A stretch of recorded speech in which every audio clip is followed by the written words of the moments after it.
Welcome to One Life, the podcast where we embrace the journey of living fully and intentionally in every area of life. My name is Matt Farnham, and while I don't have it all figured out, I'm walking this journey with you, convinced we don't have to choose between a thriving career and thriving relationships, health, and purpose. This isn't about perfection, it's about progress. And together we'll explore how to create work-life harmony, reject the lies of comparison, steward our gifts, and embrace the life God desires for all of us. Welcome to One Life. Welcome back to the One Life podcast. If you have not listened to part one of my conversation with Vance Pitman, pause and go back and listen to the last episode. It's packed with insight and wisdom you don't want to miss. If you're all caught up, this is part two. We're going to pick up right where we left off. Here we go. Here's the thing about us people that are wired like us, Matt. We'll never say it out loud, but we like it when people look at our schedule and see it so busy. Yeah. Like I love it when somebody looks over my shoulder and looks at my calendar and like, dang, there's like a little bit of me on the inside that's like, yeah, boy, like you're doing it right.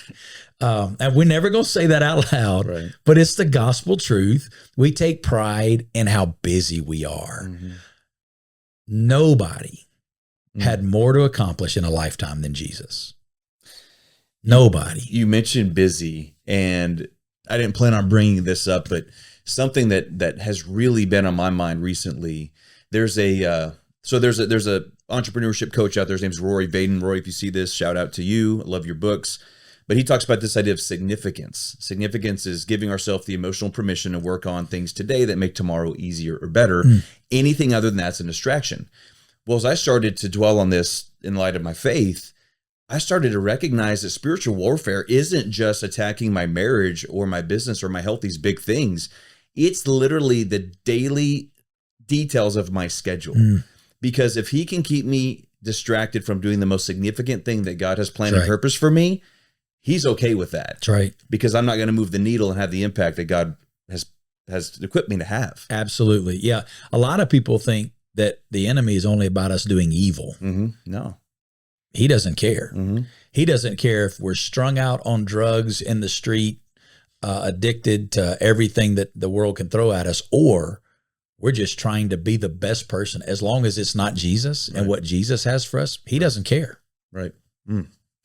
So good. So moving on, I have looked up to you for years, as a pastor, mentor, leader, friend, so many different areas. But one of the things I've always admired is just how you've modeled being a husband and a father. I'm a few years behind you and just kind of was a young father as you were kind of more in the thick of it and in watching that. So two things come to mind I want to ask you. The first is many years ago, and I've brought this up to you before, but you were on stage many years ago, and I remember you and your dad were both being interviewed about two generations of ministry and impact and so forth. But you were asked a question, and the question was along the lines of, what do you worry about the most?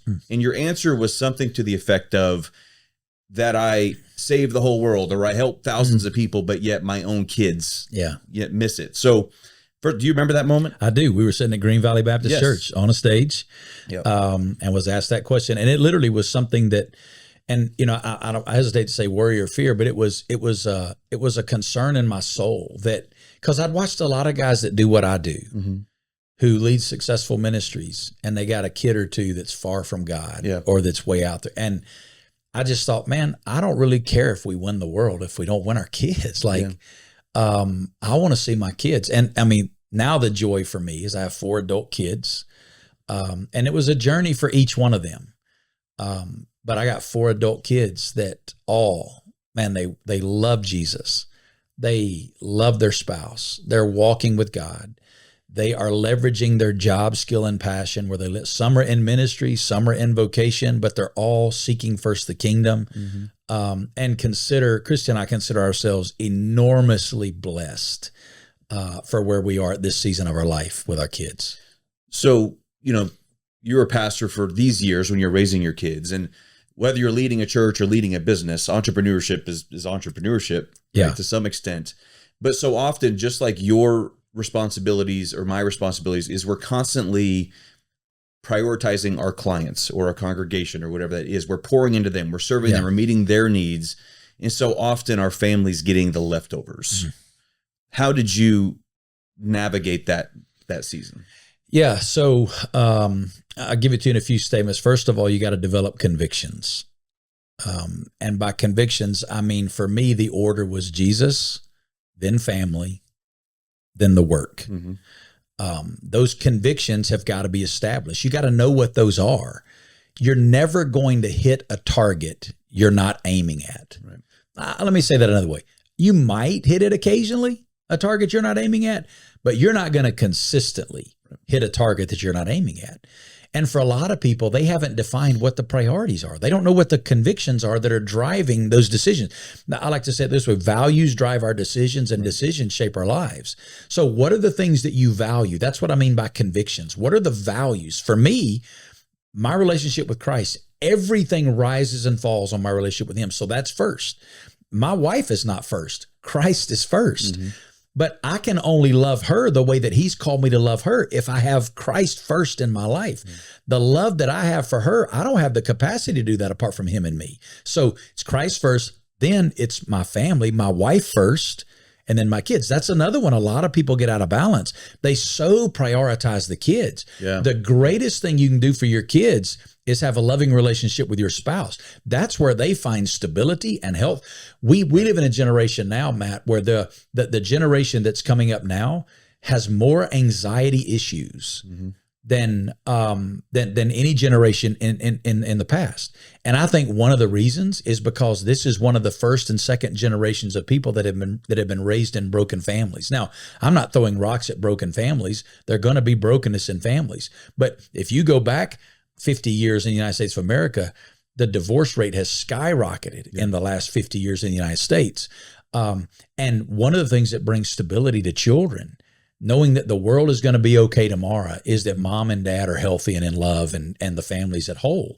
Now, again, there's brokenness that happens. And the beauty of Jesus, God can make beautiful masterpieces out of broken pieces. Yeah. So it doesn't mean life is over when that happens. There's opportunities, but it's about putting him first, then my wife and I, then the kids, then the work.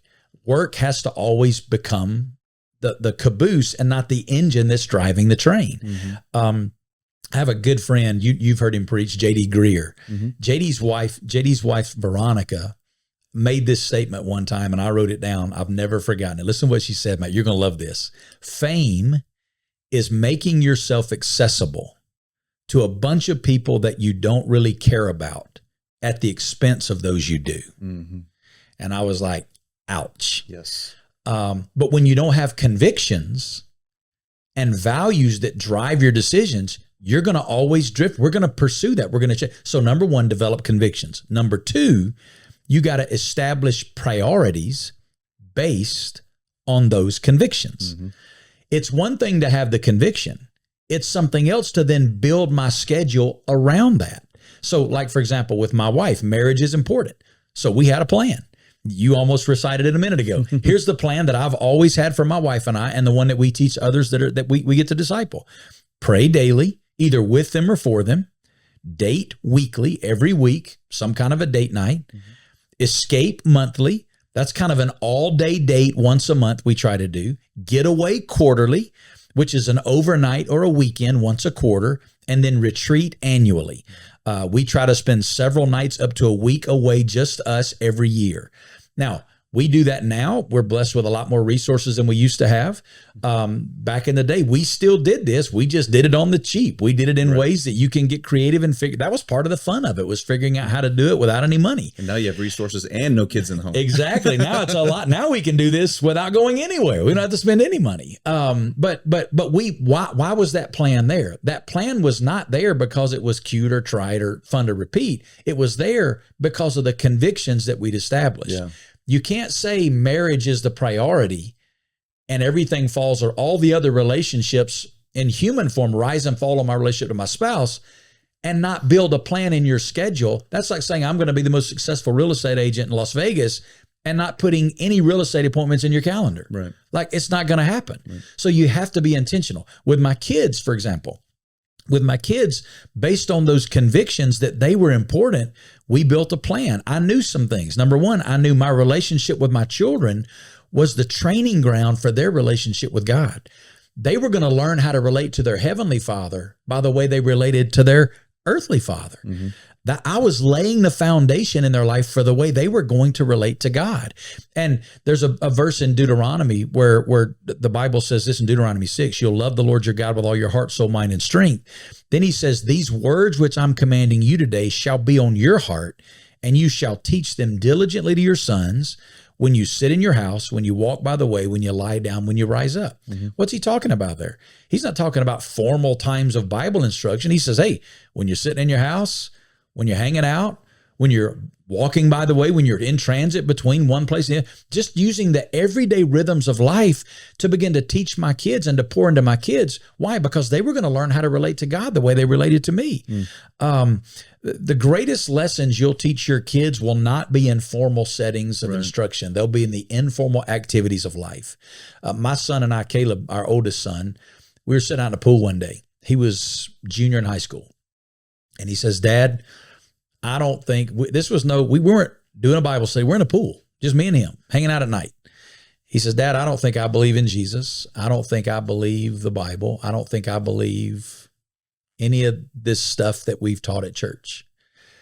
And obviously inside, my insides are like wanting to explode. Right. But in that moment, he's learning how to relate to God by the way I relate to him. And I said, Caleb, you need to know something. I want you to know Jesus. I want you to love Jesus, but you're my son. And I'm going to love you whether you love and follow him or not, because you're my son. Right. Now Caleb's 30 years old. He's a doctor of physical therapy in Atlanta at a hospital. He's a Christ follower. He's married. Caleb's probably the most evangelistic kid in our family, sharing Christ with other people. And he tells me, Dad, it was that night in the pool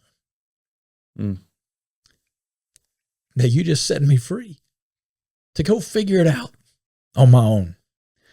I didn't plan that night to have some life-changing moment with my son, but I was there. And if I hadn't been there that night, I don't know where he'd be today, but that's where he is because of that. So you got to build these things in. Didn't mean to get emotional on that, but it's beautiful. If I hadn't had the conviction that they mattered and built into my schedule time to be there, I'd have missed that moment. And I don't know where my son would be today, but he was learning how to relate to God by the way I related to him. And the fact that I didn't put expectation on him, I let him be who he was and loved him anyway. That's the unconditional love of the Father that I've learned from the Father that I experience on a daily. God didn't look to me today to perform for him. He loves me because I'm his. And I get to serve him and love him and honor him, but I don't do that because I have to. I do that because I want to, because of what I've learned about him. So the other thing I had to learn about my kids is my primary responsibility was to shepherd their heart. And you do that in two ways. You do that by setting an example and by setting boundaries. And you can't set an example if you're not there, and you can't enforce boundaries if you're not in their lives. Kids need boundaries. They're looking for boundaries. And too many parents today want to be their kids' buddy. When what they need to be is their parent and establish boundaries. If you will be your parent, if you will be your child's parent at this season, they'll be your best friends in the next season. My wife and I, some of our best friends now are our kids. We do stuff all the time. We go to dinner, we date together, we go on vacations together with our kids. And I can promise you, when they were 12, 13, 14, 15, they never dreamed that day was coming because they did not see me as their friend. They saw me as their parent. But if you try to be their best friend now, you'll never have their respect in the next season of life because they need boundaries. And the last thing I'd say about the kids thing is, as a parent, rules without relationship always leads to rebellion. If all you are is the authoritarian rule, but there's no relationship, that always leads to rebellion. Rules need relationship. For those rules to be fleshed out, because sometimes the rule needs to get bent. The relationship will show you times when the rule needs to bend. But if all it is a rule, then you don't have opportunities for that. So you got to develop convictions. Then you got to establish priorities based on those convictions, build a new life. And then third, you need to engage accountability to hold you to your convictions.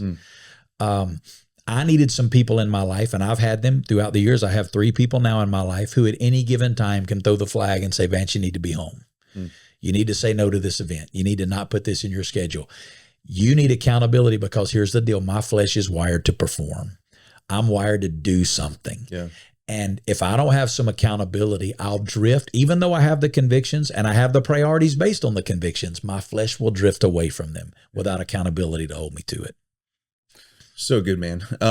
This is so rich, and man, we might release this as 2 episodes, because this is. I don't want to rush through this, but I want to get to the book, The Stressless Life, that you wrote. But before that, the second part of that family question was, there was a season where you were mentoring me with a smaller group of men. And I remember I was a young father, and I asked you a question along the lines of, man, I see some of the people in my life, their kids get older, and man, they're just solid, and you like, thank God, right? And some of them, they just go off the rocker and you go off the rails, and not by any stretch did you have perfect children. Nobody does. Nope.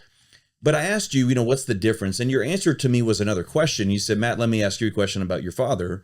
Was your dad the same dad at home as he was at church, as he was on the ball field, as he was at work, and all the things? And I said, yeah, absolutely. And you emphasize this idea of authenticity in leadership and parenting. Can you just expand on that just a bit? Kids smell fake a mile away. Like if you are one way at the house and then you get in front of other people and you're another way, I'm just telling you, your kids won't want anything to do with you. Yeah. A child's ability to love is rooted in their ability to respect. And if they don't respect you as a person, they won't be able to love you as a person. Yeah.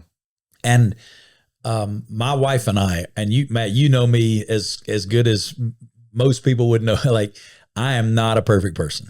I got my warts, I got my inconsistencies, I got my failures, I got my weaknesses that I got to work on, just like anybody else. I've been transparent about you, and you've heard them, and you've seen them, and you've experienced them at times. But I try to be the same inconsistent person at home that I am out in the world. I did never want my kids to hear something in the pulpit and go, yeah, that's not true. Right. One of the greatest joys of my life is that my kids all tell me that I'm one of their favorite preachers. Because a sermon is not just what comes out of your mouth behind a pulpit. A sermon is wrapped in the life that you live. The Bible said that Jesus spoke as one who had authority. One of the things that gave it the authority was people watched him. And when he spoke, he wasn't just saying something that was from here. He was saying something that was from here. Right. And my kids have grown up with me, and they know I'm not perfect. I've had to say I'm sorry to my kids a bunch of times. I've had to ask their forgiveness a bunch of times. But I think they would all say I am who I am. Like, and their mom's the same way. Like, Christy is the same person at our house that she is on a stage or in a crowd of people. And I think in leadership, authenticity is one of the defining marks of real leadership. People will follow, because authenticity leads to respect. Right. And when I know somebody's real, man, I just respect them. And when I respect somebody, I will follow them. Right. Like, you got I'll go where you say if I respect you. Right. And I just think authenticity matters that much. And I think it matters in family. I also think it matters in business. Yeah. Man, we've all had those interactions with real estate agents, car salesmen, lawyers, whatever, where you were dealing with a paid salesman. Yeah. And you had those where you're dealing with a satisfied customer, you know? And that's what I always wanted to be as a preacher. I didn't want to be seen as a paid salesman. I wanted to be seen as a satisfied customer. Like, what I'm telling you because I believe it myself. Right. Yeah. Like, I've experienced it myself. And authenticity, when I find that in a real estate, like, dude, one of the reasons that I've bought and sold a number of homes with you and recommended, I don't even know how many people to your business through the years, is because I know you. Yeah. I respect you. And I know the way people are going to be treated when they deal with Matt Farnham because I've been treated like that. Mm-hmm. And that matters. And I'll follow that. Yeah. Mm. That's good, man. Well, I want to get to your book. So two kind of questions to get there, kind of moving this towards that harmony between work and life. Is you have spent so many years pastoring, leading, mentoring leaders. A lot of your time is spent developing church planners, or basically the entrepreneur who's in the build it phase, in the trenches, really having to roll up the sleeves, work their tail off. What do you see as a common struggle for men and women in that situation to make sure they're still prioritizing who and what matters most in their life, not just the work? I would say what I see as most common is this is not something that you figure out and move on. Mm-hmm. This is something that I have to deal with day by day. Mm. It's not like 20 years ago I figured this out and now I've moved past it. Right. I have to battle this today. Mm-hmm. Moment by moment, it's a choice to either be consumed by the chase or keep living out of the priorities and convictions that I've established. And I'm just telling you, my flesh is wired in such a way that I want to perform. Yeah. I want to do something. Right. And so I always have to come back and revisit this lesson over and over and over again. I've had to learn this lesson, and we'll talk about it as much as you want to. I've had to learn this lesson a very hard way through some real valleys in my life that I had to go through. Yeah. But at the same time, I still have to learn this lesson every single day. Every day it's about a choice. And so what I would say is most common is that this is just going to be something in high capacity driven leaders. You're going to have to be having this conversation over and over and over and over. You don't beat this and put it to bed and you're done. I always say there's no PhD in harmony between work and life. It's a daily intention. It's looking at ordering our life around that, which is most important. That's it. Yeah. Yesterday's grace is not sufficient for today's battle. I'm gonna have to battle it again today. Yeah. And so today I need to get before the Lord, get my heart right, get my priorities in line, and make sure that I'm ordering my steps today around those priorities. So good. So let's transition to kind of a couple questions in one. I'm curious, in your, multiple generations of impact, again, global impact, eternal impact, I'm curious, a season where you maybe felt like balance was most out of whack versus when you feel like harmony has really been at its best between your work and your personal life. But also just kind of a couple questions in one. You've written some great books. Unburdened was your first book. Highly recommend it to the listener. That was really just kind of the foundation of what you preach about a lot, which is moving from a burden of this idea of religion to the freedom and joy we have in an authentic relationship with Jesus, that it's his life lived pressed out through our life. Yeah. Listener, you'll hear me talk about that. You probably already have. But then you wrote The Stressless Life. And I'm curious, between the first question, you mentioned valleys a minute ago, peaks and valleys. We all experience those. But what led to The Stressless Life? Tell us a little bit more about that book. Yeah. So I'll answer the second part of the question first, and by saying that the best that I think I've ever lived that balance in my life, honestly, is now. I think I've reached an age and a stage in my life and career where I now know and am confident in who God made me to be. I know what I'm good at. I know where my strengths lie. I know what I'm not good at. I know where my weaknesses are and where my strengths don't lie. And I've been able now at a place in my life to order my life and my vocation around the things that I believe I'm the best at. I work as hard as I ever have worked. I lead the largest organization. I lead an organization now that spans North America, Canada, United States, Puerto Rico. We have 300 employees that report up to us. We have a $70 million budget. Last year, I spoke more times than I did my last full-time year as a pastor. Oh, wow. Like I had, but on top of that, I turned away 85% of the requests that I got. My speaking calendar is booked out through 2026, but I feel as rested as I've ever felt. So, and I think all of us reach an age and stage where we get comfortable in our own skin. It's kind of like, you've ever heard Tom Brady talk about football.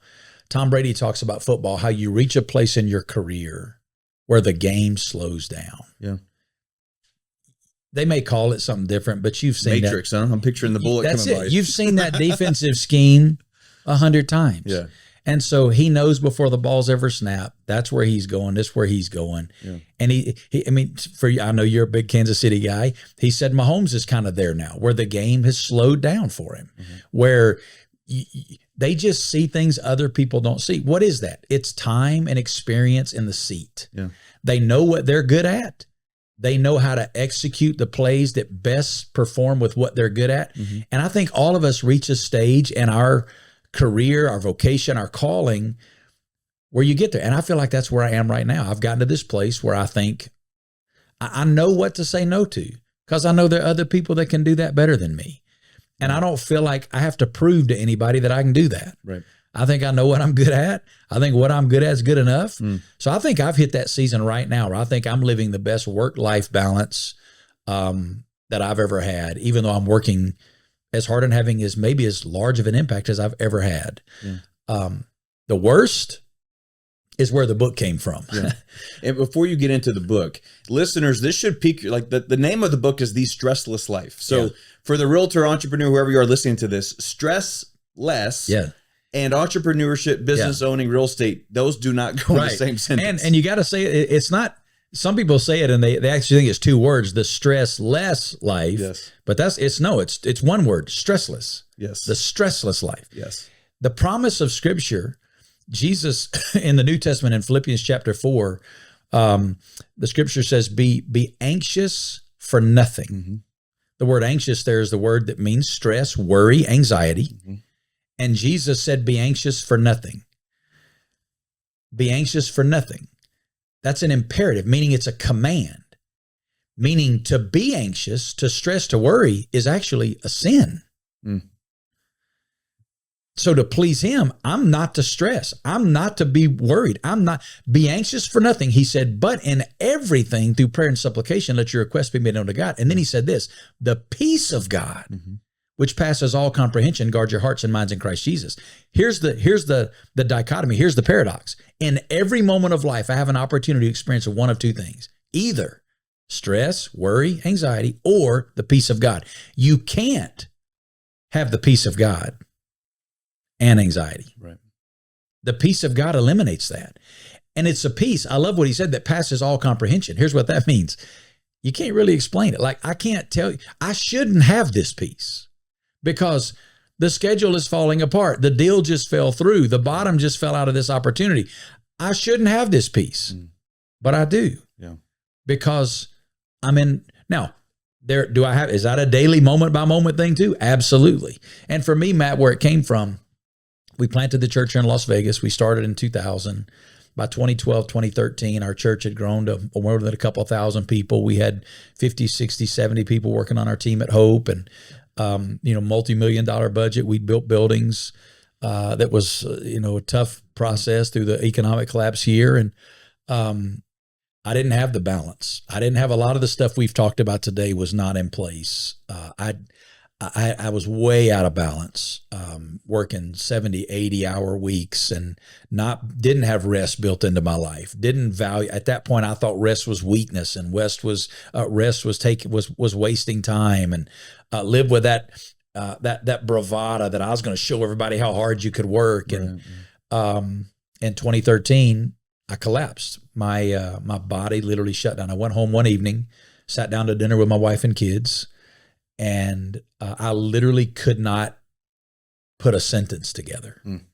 You're talking about somebody who literally speaks 40, 45 minutes multiple times every week for a living, and I couldn't put a sentence together.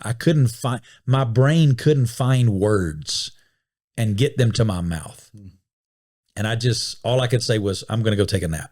Went upstairs, 6:30 p.m., went to bed, and did not wake up for 8 days. I slept for 8 straight days.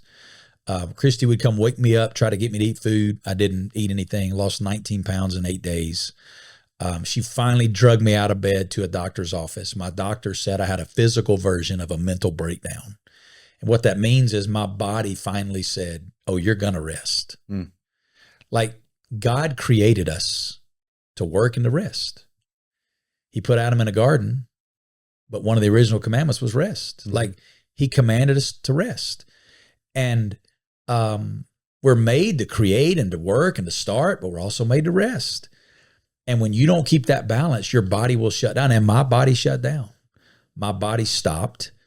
And it was at that point I had to do, when the iPhones first came out years ago, started using the iPhones, and I was tough with technology. And when something wasn't right, my kids would always say, well, the only thing you can do is you can turn it off, turn it back on. It's what they called a hard reset. Well, that's what the team at Hope did for me. They pushed into my life and said, we're going to do a hard reset. And for 9 months, they shut me down. And other than a couple of preaching times a month, for 9 months, I didn't take an appointment. I didn't get on a plane. I didn't speak anywhere else. I didn't lead a meeting. I didn't go to a meeting. For 9 months, they shut my body down, forced me to build rhythms of rest and reboot my life. And out of that came that book, The Stressless Life. I remember that season. And I remember you on the back end of that season too. And it was different. I'm sure your family felt the difference too. Yeah, for sure. My family for sure. We began to prioritize things like every year I do a performance review now with my administrative assistant, and Shagufta's been with me about 14 years, and she walked through all of that with me. And now she's one of those gatekeepers in my life she has the authority to tell me no on the schedule. And there's a lyric that I now use every year in her performance review. I say, Shagufta, I have memories and experiences with my wife and kids that I wouldn't have without you doing your job the way you do. That's awesome. I literally could write a book filled with memories that I have because of the rhythms of rest that I've built into my life. And I'm just telling you, at the end of my life, I'll not remember a single sermon I preached at Hope Church, but I'll remember those moments with those kids on the beach or in the mountains or away on a trip, like all those things, like they're just precious. They're so precious. It's definitely, they would say it's different. You know what's cool about Impact though, is I'll remember those sermons. Yeah. And so will thousands of other people. And obviously I do remember that, but you know what I mean? Yeah. Like when you're in the work, real estate, pastoring, like it seems like the most important thing. Right. And man, just in total transparency, putting this in perspective, 22 years of my life, I came here, my family, we planted Hope Church. And like for 22 years, Hope Church was one of the most important things in our lives. Now, God's called us to a different season. We don't live in Las Vegas anymore. We're not involved in Hope Church. I love Hope Church. I'll always love Hope Church. I'm thankful for what God's doing at Hope Church now. But at the end of the day, Hope Church is one church. There are 350,000 churches in North America alone. There are hundreds of thousands of churches all over the world. It's one church. If you'd asked me 10 years ago, what's your funeral going to be like, Vance? I'd be like, my funeral is going to be at Hope Church and there'll be thousands of people here. It's going to be full. I may not die for 20 or 30 years. Yeah. There may not be anybody at Hope Church that even remembers Vance Pitman when I die. Like I used to make my decisions all around something that I thought was so important in my life that now I'm always going to be grateful for that season of my life. I'm thankful for what God did in the lives of thousands of people. But there's a wife and kids and their spouses and grandkids, they're going to all be at my funeral. Every one of them. And you got to make decisions today around the people that are going to be at that funeral, because they're the ones you're going to have in your life the whole life. Right. But my ego tells me I'm the best person. I'm the only person that can do it. Right. So, well, hey, for those listening, hang out just for another minute, because I'm going to ask Vance to actually pray over our One Life community as we close, which includes you listening right now. But just a final thought, Vance, understand the context of who our listeners are. Any final comment or encouragement you would leave for the One Life community? Man, I would just say, for those of you that are followers of Jesus, there's a lesson that I learned on this journey, Matt, that I wish I'd learned it so much earlier in my journey. But following Jesus is not about a life of doing things for Jesus. Following Jesus is about a life of being with Jesus so that he can do something in and through you. Yep. And that's not just semantics. That's not just a cute, trite way to say it. That's the difference in performance and relationship. It's the difference in me trying to do something or allowing him to do something. Jesus didn't bring me to himself so that I could do something great for him. And that's another subtle lie a lot of business leaders tell themselves is, I'm going to build this business because I want to show God I'm doing something great for him. Yeah. He don't want you to do anything great for him. Right. If you do something great for him, you get all the glory. Right. He wants to do something great through you. And when that happens, he gets all the glory because you point people to him and say, apart from him, I'm nothing. So to the Christ follower, that's what I would say. If you're listening to this today and you've heard me talk about some of this stuff and you don't follow Christ, man, I would just say, I don't believe you'll ever find the fulfillment and the joy that you're looking for apart from a relationship with God through Jesus Christ. So if you don't know him, man, talk to somebody who does about how you can come to know him. I love that. Thank you for sharing that so clearly. And I've shared with our listeners before too, that this might not be a quote unquote Christian podcast, but when you're trying to find that harmony between work and life, you need a firm foundation. And anything other than a relationship with Jesus, I don't know how it could be done wholly and well, but no, I appreciate that. And for those listening, before Vance prays for us to close us out, visit theonelifepodcast.com, theonelifepodcast.com, so you can get show notes. You can get in touch with Vance if you want to. We'll have information on his books and how you can order his books. So make sure you visit the website to get those resources. And Vance, before you pray, man, thank you for being here. It means the world to me. I am grateful and honored that you're here. So thank you. It's an honor. It's a joy. It's so fun to get to see how God's using you and the platforms and things that he's given you. And it's just an honor to be a part of it, man. Awesome, man. We'll pray for our community. We'll be done. Let's do it. God, I thank you today for this opportunity that you've given us. I thank you for this community of listeners and this family. God, I pray today that, Jesus, you often used in your teaching a phrase. You would say, he who has ears to hear, let him hear. God, I pray today that you've given those that are listening ears to hear what it is that you want to say to them. And God, I pray they would not just be hearers, but they would be doers. They would put into practice those things that they've heard. And Lord, I pray as they do that, they would experience the peace, the joy, the fulfillment, and the rest that you've invited them into. Lord, I pray that they would find that ultimate satisfaction that can only be found in you.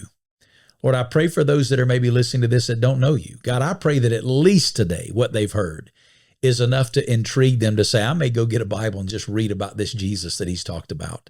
And Lord, I pray that as they open your word, God, as they begin to read, maybe even in the Gospel of John, Lord, you would take your word and begin to speak to them and show them who you are and how they can come to know you. God, thank you for your goodness. Thank you that you're a good God. Thank you that you love us. Thank you that you have a plan for us, and it's a good plan. It's better than our plan. And Lord, may we submit to your plan. May we order our steps around your will. It's in the name of Jesus we pray. Amen. Thank you. I hope this episode encouraged you today. Thank you for subscribing, sharing, and rating the podcast. It truly means the world to me. And be sure to visit theonelifepodcast.com to join our community. That's where you'll find updates on virtual meetups, special events, and more. And remember, God created you on purpose for a purpose. You don't have to choose between a life of significance and a thriving business. You were made for both. This is One Life.